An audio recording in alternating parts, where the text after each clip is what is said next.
Hello and welcome to Gamer TV. Coming up, we travel to a galaxy far, far away, or Austin as it's known, to make friends with the team behind Star Wars Galaxies. We test out more of the games making their mark on the DS, and we check out Playboy the Mansion. But before all that, it's time to experience the Legend of Kay.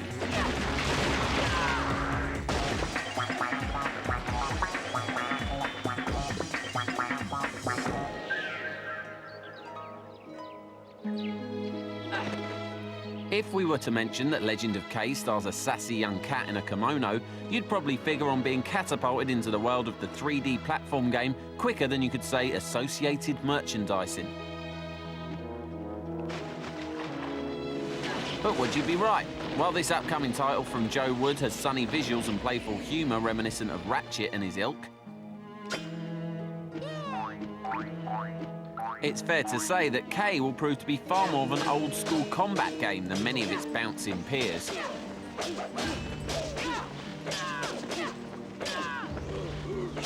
Close all exits! For instance, a lot of the fighting in the game will be straight melee rounds with all the exits blocked off until the last foe is down. And just because you're largely fighting gorillas and tin-hatted crocodiles doesn't mean this cat can't kick butt.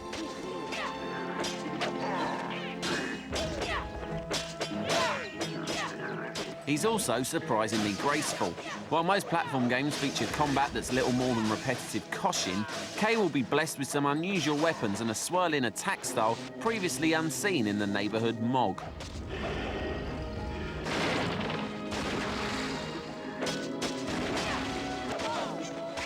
Plot? Well, the cats are at war with the rats, apes, crocs and the occasional panda.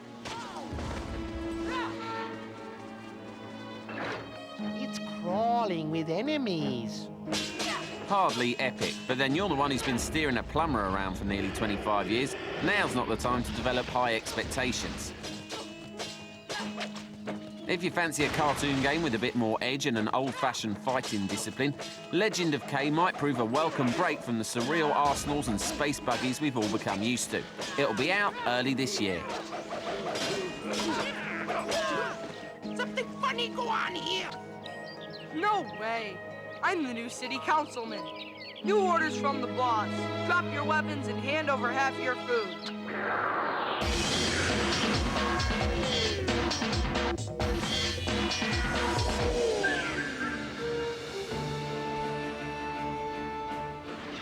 After 3 years in development, Star Wars fans finally got the chance to live out their dreams of becoming a hard-as-nails Wookiee or a humble nerf herder in the massively multiplayer online title Star Wars Galaxies. 150,000 subscribers daily take up the challenge of adventuring in a faraway galaxy. We went behind the scenes at developers Sony Online's headquarters in Austin, Texas, and discovered that this is no ordinary software company. The Force may be with them, but the task of maintaining a persistent universe is a full-time job for developers. To tell you the truth, it was very daunting, but we kind of knew what we wanted to make, which is, the planets that you saw in the movies, and even more than you saw in the movies. But then it sort of dawned on us how complicated that was going to be, and sort of unprecedented in my mind. You set up the scope of working in the Star Wars universe. It's double-edged. On one hand, it's very nice in pre-production that you can go through a wealth of canonical literature and say, these are all the weapons we'll have. Oh, these are all the species that we would like to have. At the point that you say go for it, that's where your trouble begins. Banks of servers and miles of cable are permanently creating the world of Star Wars Galaxies. Unlike most games, an MMORPG requires constant updates by the developers in order to create a living, breathing universe. Support's huge. Our product is our customers, and the service is indicative of how well we're doing, and we have to make sure that everybody's happy as often as possible, so it's a pure service organization. The Rebels feel like the Stormtrooper weapons are too powerful. What do you think? The latest addition to Galaxies is the fully fledged add-on Jump to Light Speed, which transports the action away from terra firma into deep space. Jump to light speed is simply all of the exciting, seat-of-your-pants, fly around in your own starship kind of fantasy that everybody's had since they first saw Star Wars. Once you get your hands on your own vessel, and believe me, it's really awesome because you make your own ship and then you go out and you get into a fight with some bad guys. You see a transport just trying to do his business and the pirates are coming out of nowhere and they're griefing him and taunting him and saying, give us your stuff. You ace them all, kill all their stuff, and then find their leader, and when he dies, he coughs up a really cool loot component that you could use in your starship. That's a really, really critical moment. Love that stuff. You notice that the combat's completely different from the ground. The reason we did that is it's twitch-based combat. We felt like, the ground people wanted to experience RPG combat.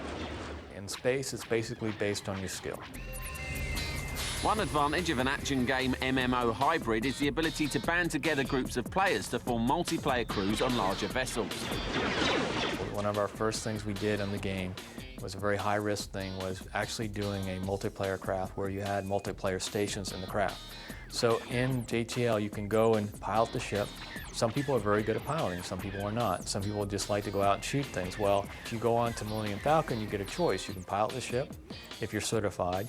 You can go and man the top guns and bottom guns. I can stand there on the bridge with a couple of peeps sitting in chairs, doing the driving, doing the operations, manning the turrets, and even looking at some holographic displays of the zone, which is really neat. I think people are looking at ways to rejuvenate or capture different audiences into other MMOs. And I think that the only way you're going to do that is actually drastically change gameplay. I think this is going to be copied by a lot of people because, again, I think that's a way of getting a whole new audience into a game. Creating genre-bending additions like Jump to Light Speed and maintaining a permanent gaming universe. It's all in a day's work for the folks in Austin.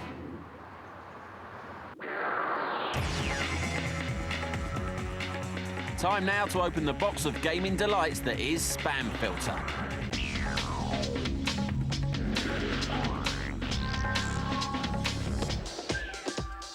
We all know that games can become an obsession, but one Half-Life 2 fan has really taken the biscuit with these tasty homemade cookies based on the game's logo. This baking-mad fan even went to the trouble of welding his own cookie cutter in the shape of the familiar symbol. Paramount Studios is cooking up a movie based on the stealthy exploits in Tom Clancy's Splinter Cell. No actors have yet been announced to play Sam Fisher, but actor-director Peter Berg from Collateral and Friday Night Lights is in the hot seat to direct it. Soon you'll be able to watch films on your DS or GBA. That's right, this March an add-on pack will be released that plugs straight into the game cartridge slot, allowing the handheld consoles to play music and movies. Eat that, PSP.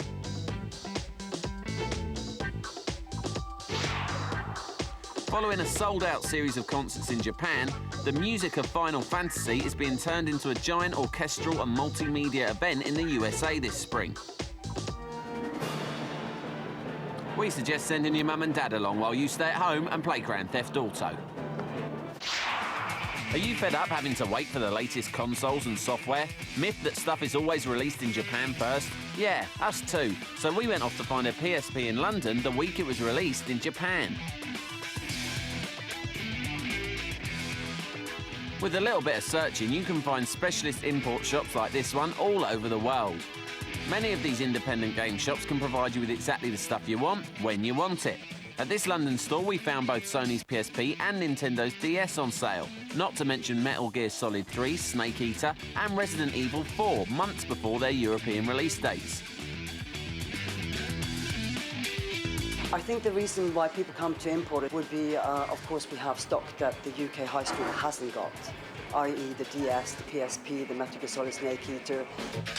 So until games companies give us simultaneous worldwide release dates, get friendly with your local import store and stay ahead of the pack.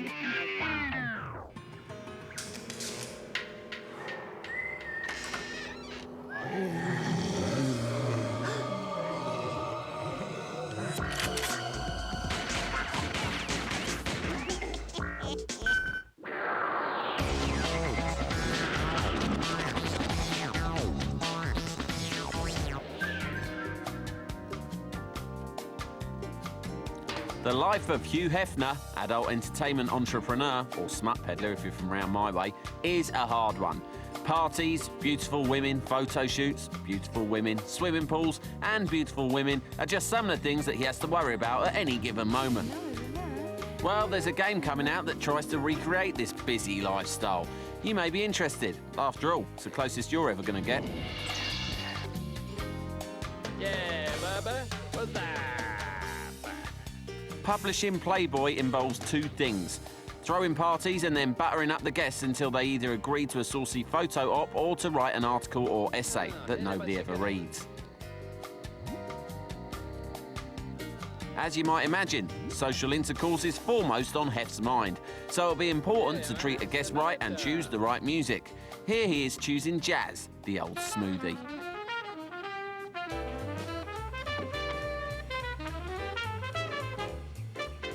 Once you've got the basic elements of the mag, you'll be able to compile them and then get ready to count your money. There'll still be mundane things to do, like organising the office and hiring journalists. But after that, it's back to throwing pool parties for rock stars and kissing girls.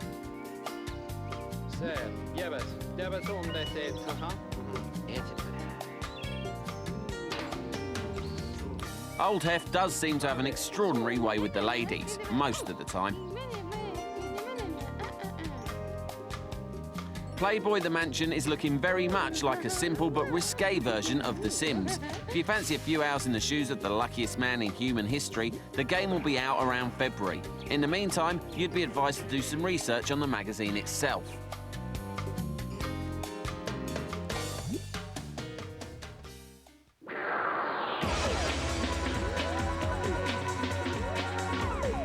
There's still loads to come on Gamer TV, so stick around to meet the voice behind The Sims.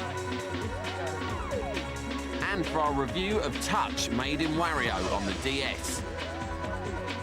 Keep it locked, we'll be back in 2.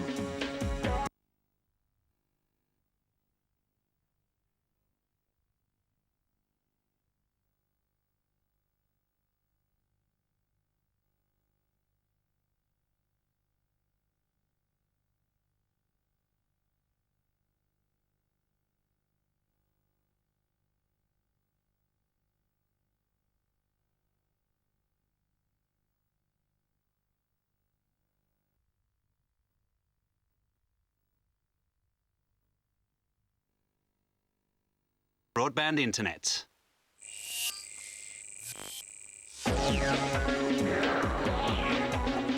Welcome back to Gamer TV. First up, here's more games for your new toy.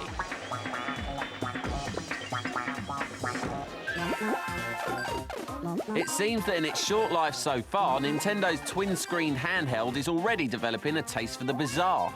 So it's certainly fitting that the DS gets its own version of Wario's eccentric minigame extravaganza. Touch, made in Wario, is now available in Japan, but its title will be changed to WarioWare Touched for the February US release. The Mushroom Kingdom's resident anti-hero, Wario, kicks off proceedings by developing a throbbing toothache. While he travels about trying to get his affliction sorted, rounds of mini-games are introduced along with other characters who each have their own sets of surreal challenges. The bonkers central concept for the Game Boy Advance and GameCube versions remains intact on the DS. You jump between 5-second blips of highly unusual gameplay that more often than not leave you wondering what on earth was that all about. It's probably best that you don't ask yourself questions like that, because there's no straightforward answer in Wario's twisted world. The DS's touchscreen and microphone features become your means of controlling the offbeat antics. Consequently, the style of the mini-games leans towards stylus-friendly action.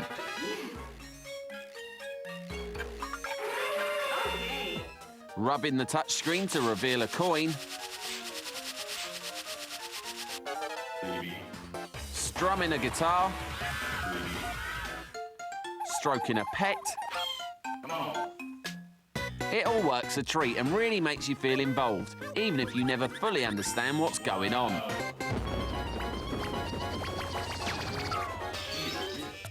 Confused? You will be, but in the most pleasurable way possible.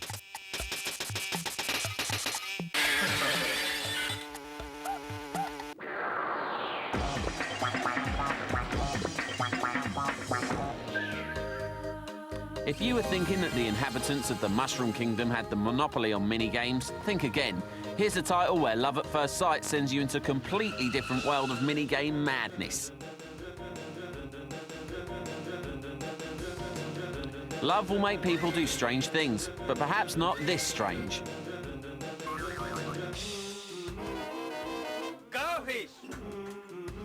Feel the Magic XYXX is a, shall we say, experimental DS game from Sega. The lovesick Romeo you control has been hit by an out-of-the-blue crush, and the events that follow show how he goes about winning the mysterious lady's affections. From that scenario, you'd expect to file this one in the standard dating game tripe category. Instead, you get a surreal collection of touchscreen and microphone mini-games. In each episode, you're faced with a different task. Use your skills to impress the silhouetted object of your desire, or heroically rescue her from sticky situations. There are about 25 of these bizarrely romantic mini-games where you have to do odd things like type numbers onto the touchscreen to open parachutes, blow on the DS to extinguish candles, shout into the microphone to make yourself heard over a marching band, roll across a busy road to bowl down a bus stop queue, and protect your love by fighting back herds of raging bulls with the stylus. You'll work your way through all the mini-games quickly, but you'll have a big smile on your face for the duration.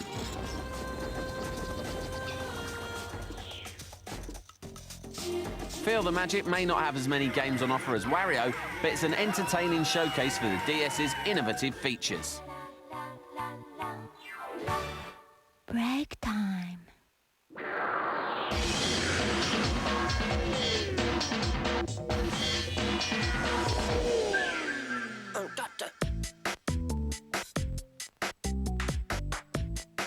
With more than 7 million copies sold around the world, PC classic The Sims has become one of the most talked about video games ever. Part of the game's global success is down to the unique language spoken by its characters, a form of communication known by the Maxis development team as Simlish. Sims creator Will Wright recently broke his silence to tell us how the language came about. You know, we decided early on that we didn't want to have them speaking English because it would get very repetitive and it would destroy the illusion of believability. You know, we're kind of propping up these little characters on the screen and saying they're believable and they have wants and needs and they can communicate with each other. The weakest link in that chain was them all of a sudden speaking English and repeating the same pre-recorded phrase over and over. So from the beginning, I wanted to have something that sounded like a real language, but wasn't, that was unrecognizable. The task of creating Simlish fell to San Francisco-based actress Jerry Lawler. When I first came in, they were just developing the language and stuff, and I thought, this has got to be the weirdest thing. I thought it sounded kind of cool, and I thought, there's no way this is going to work. It started with old languages that are lost, and they would add, they'd put a couple of them together and have them do it phonetically, and that wasn't working out. So then they just tried gibberish. Mentality. At first it was like this. And that was really I didn't know what to do with that. Then we started being just more open-mouthed with it. No Nictron ek twabatob, miso e kakalomanan.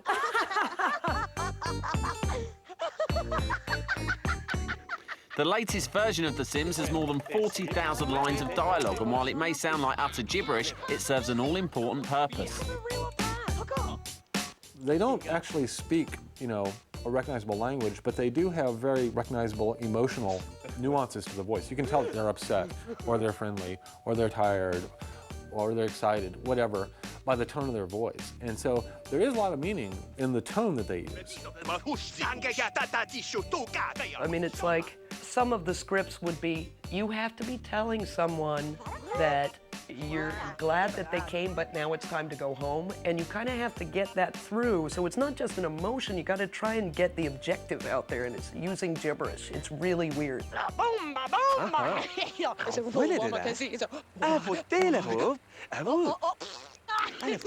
The animation is there too. We have the skeletal structure, so there's usually an animation, say, of somebody going like this.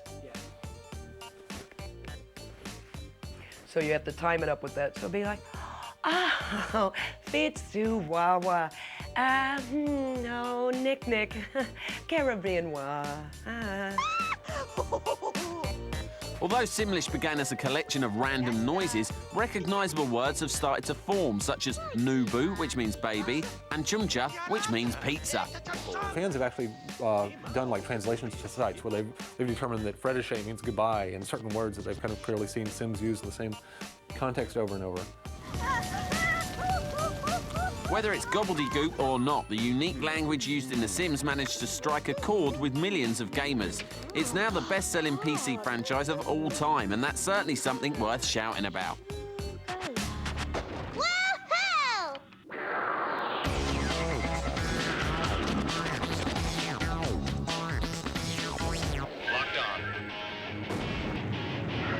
It's a small, so aim carefully. Leave some enemies for me, okay? Target hit. Although Ace Combat games change about as often as Glaciers do, we're still mighty glad they exist. A good old-fashioned combat flight sim serves as a poignant reminder of those far-off 16-bit days, when missiles looked like filing cabinets and you could tell the ground from the sky because it was a different colour.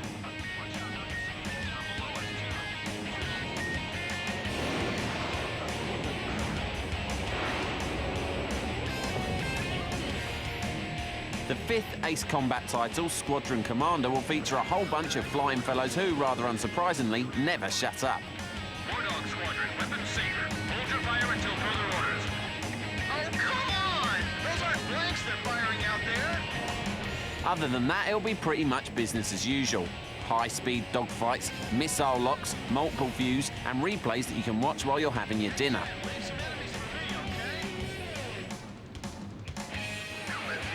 Developers Namco are promising a game twice as big as the previous Ace game Distant Thunder. This vastness is complemented by a lavish plot in which an alternative Earth is threatened by a single power-hungry nation. And where would a combat flight sim be without a power-hungry adversary? The true appeal of the Ace Combat series has never been in the nice graphics or zipping action, although they'll both be here. It's simply the fact that virtually everything you do looks good, and at mission's end, you can sit back with the replay and think, hey, I did that, aren't I? Well, ace.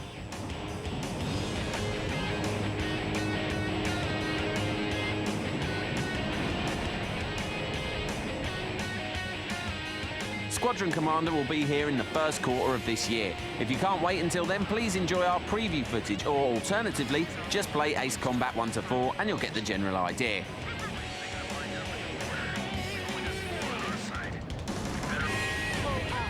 And that's it for another show. See you next time on Gamer TV. 1, 2, 3 planes. Count them up, man. We're all back safe. I can't wait to tell the captain once they pluck him out of the ocean.